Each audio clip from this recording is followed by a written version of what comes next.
אני רוצה להזמין את אבנר ראש. אבנר הוא גם בוגר התוכנית שלנו. הוא מנחה מעגלי גברים, הוא מלווה צוותים חינוכיים, הוא מדריך סדנאות נערים, הוא אבא לשניים. הוא יביא לנו עוד רגע של מעגל, קולות החיילים, הקשב.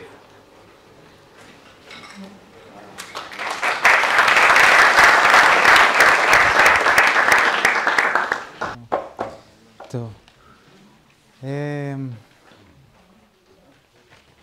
נראה לי, אני אקח לי רגע, כי אני עוד עם הדברים של איתי.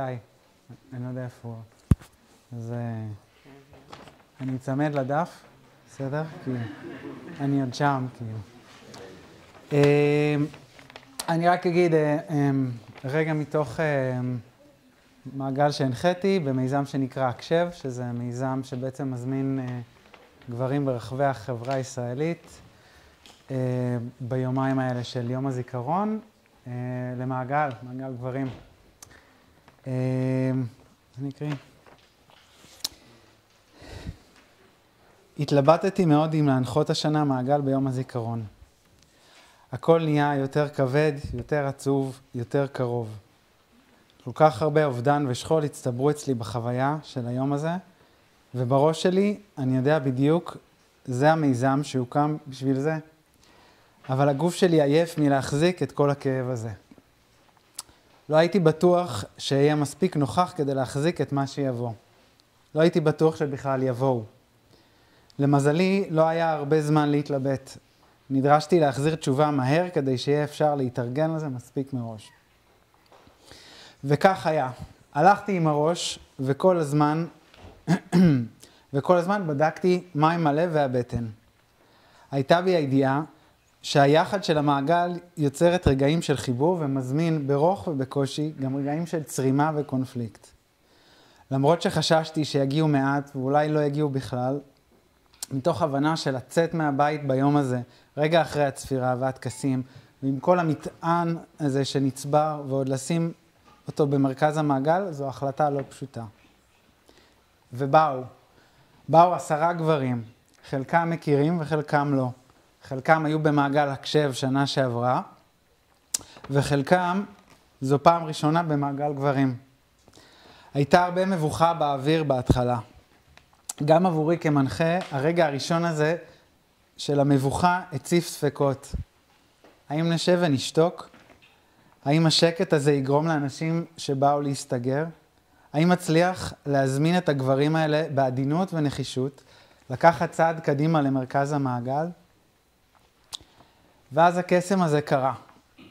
אחד המשתתפים במעגל לקחו את הצעד הזה קדימה. צעד שעבור חלק מהם היה תאומי.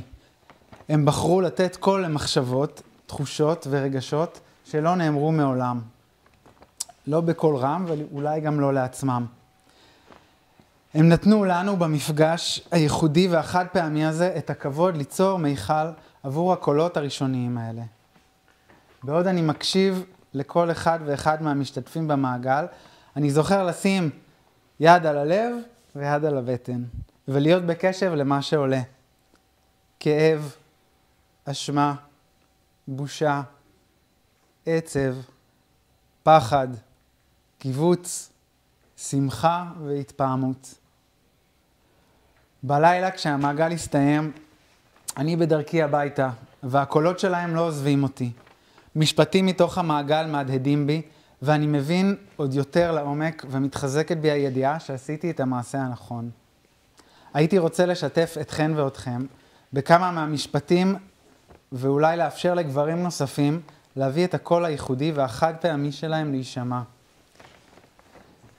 מציע גם לכם לשים את היד על הלב ועל הבטן ולהיות קשובים לעצמכם ועצמכן כשאתם שומעות את המילים שנאמרו.